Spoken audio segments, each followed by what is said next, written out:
Bună ziua, dragile mele, și bine ați venit pe canalul nostru. Eu astăzi vreau să fac o ciorbă, dar fac mai multă, de fasole uscată. Am aici o ureche, vreo 3 picioare, de-aia am pus oala asta mare, ca să le fierb. Așa, am și afumătură, ca să vă arăt. Am pus-o aici, deja asta e a treia apă, care o schimb, uitați. Vedeți? De la ciolan, am avut ciolanul, uitați așa, din asta a fumat și trebuie să-l fierbem că e sărat. Și vreau să-i las la soțul să-i pun în congelator. Nu-i pun cu cartofi, îi pun cu fasole, că și astea le las să fiarbă. Și mai las aia să fiarbă, după aia o bag acolo. Eu vreau să arunc prima apă de pe picioare și să pun așa să treacă peste ele, să fiarbă încet și am fasole din asta, mi spune la cutie, gata fiartă, numai zarzavaturi pun de la mine și alea am congelate și de aia vreau să-i fac o fasole.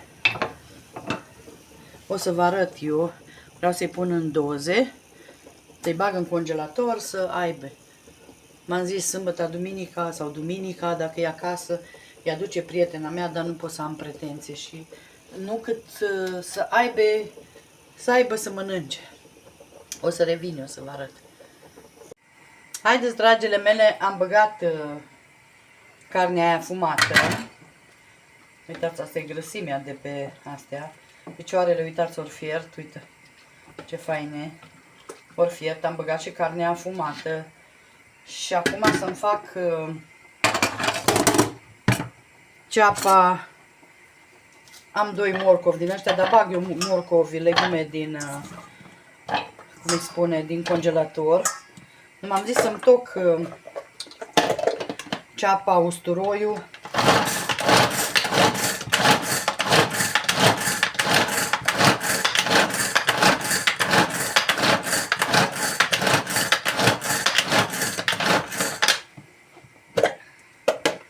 Așa, să le bag aici, să fiarbă.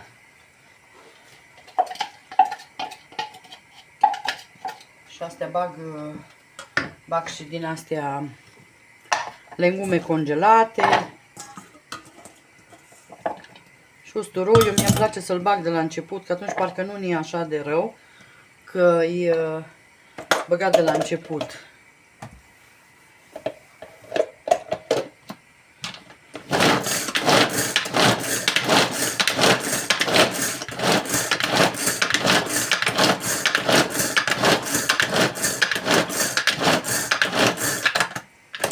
Op.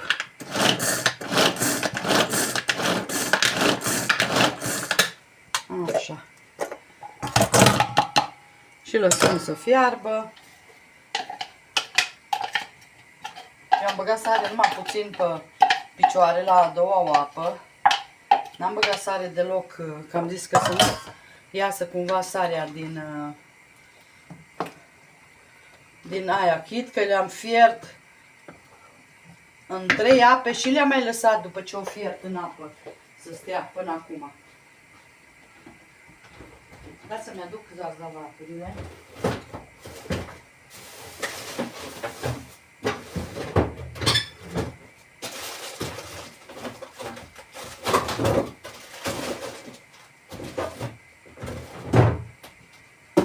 Așa. Pun zarzavaturi din astea ce am pus eu asta toamnă, că sunt mai faine. Adică știu ce am pus. Și pun o pungă întreagă ca să fie faină fasolea. Așa. Și lăsăm să fiarbă. Fasole eu am o cutie roșie. Uitați aici câtă carne. Bine că aici sunt oase. Deci asta le scot eu. Hai să pus totuși.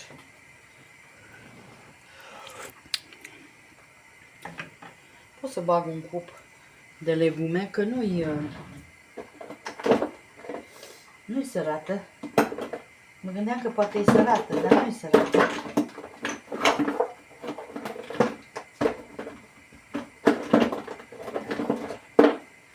Sau vegeta o să bag. O să bag puțină vegeta.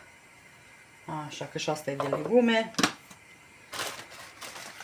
Și acum lăsăm să fiarbă. Dăm focul mai tare un pic până începe să fiarbă. Și după aia o să bag, că fasolea imediat e gata. O să bag eu și bulion. Dar las un pic că altfel fierb morcovii ăștia prea greu. Așa. Și am băgat și ceapă mai multă și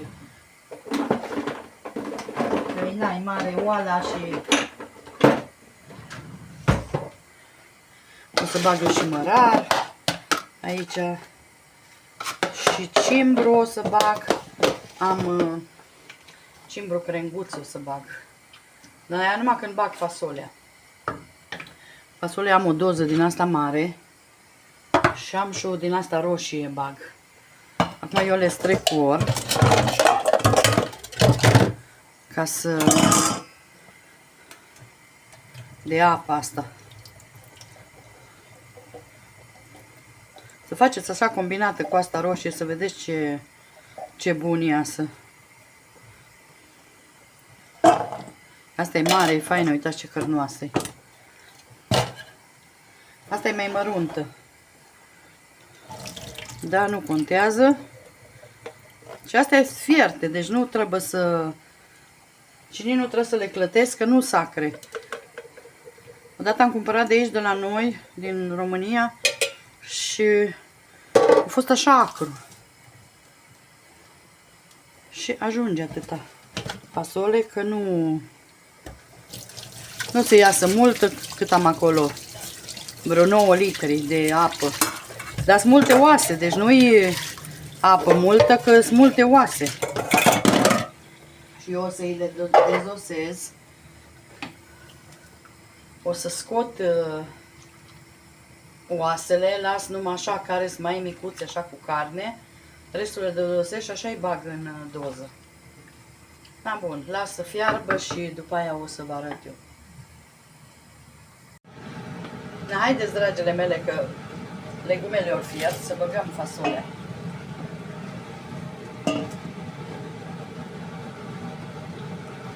Am băgat și cimbru aici, ca să fiarbă. Acum lăsăm fasolea să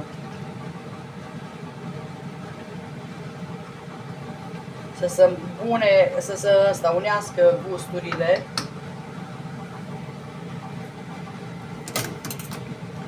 O să bag și puțin piper. O să auziți fota acum că merge. Am oala mare și nu pot să o las să nu meargă, că îmi fac numai condens. Așa.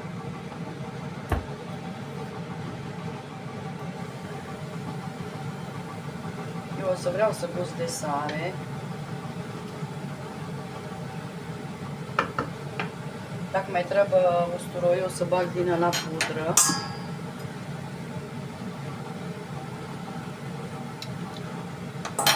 Sare nu mai trebuie.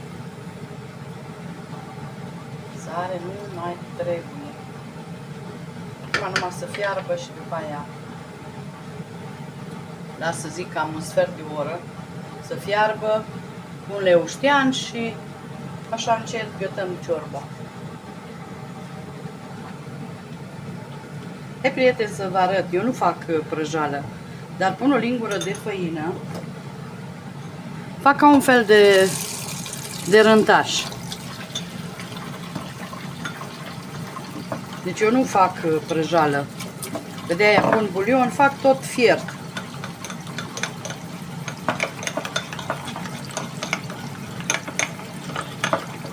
Mama mea făcea cu smântână, că O mânca toată odată, o mâncam.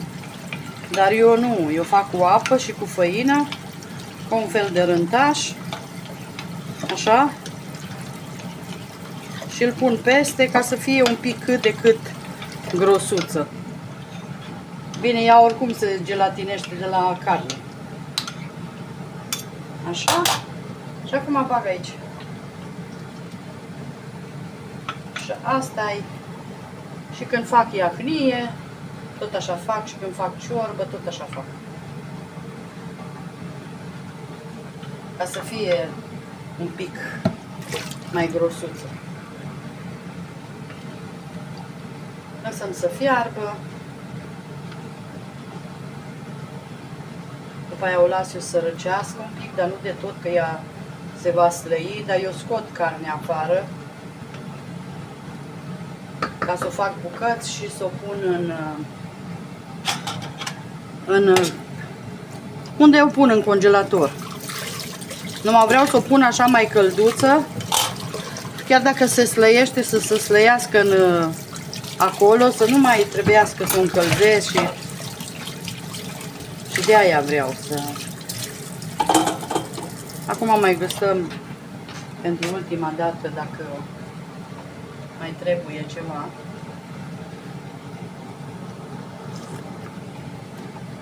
Ba, nu mai trebuie nimic. O să pun numai leuștean. Am din asta uscat. Să știți că la fasole merge bine leușteanul.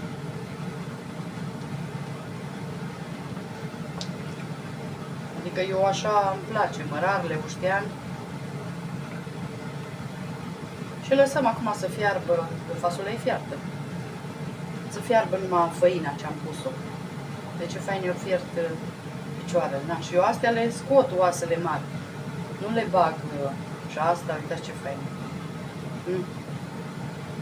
Uitați, numai carne. Mănânci să pocnești.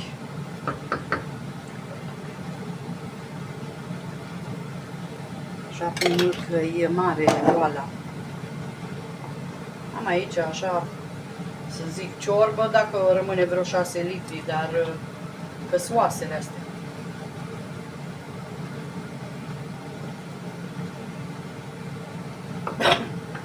Cred că și pot să scot oasele. Practic numai ciorba trebuie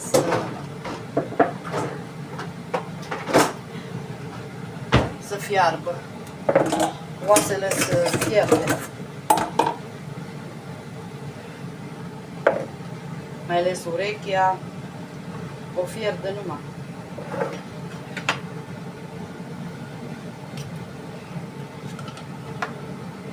Așa. Și ori fiert. Dar nu, așa nici ne place mai să fie fiartă bine carnea.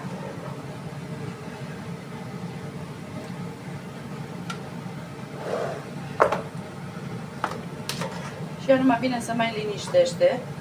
Vedeți câtă ciorbă a rămas? Că așa poate spus că e multă. Dar nu mai rămas multă.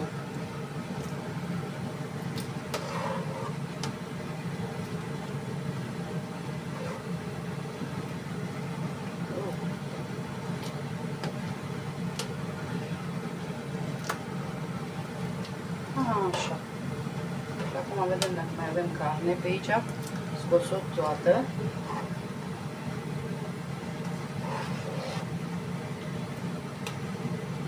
Gata.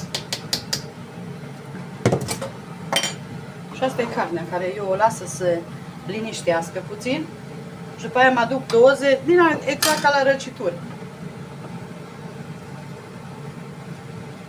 Uite, mai este o bucățică. Vedeți? Și atât ai ciorba. Deci dacă au rămas, nu zic 5 litri, nu, 4. Numai că au fost oasele multe. Haideți că să revin cu farfurie să vă arăt o porție.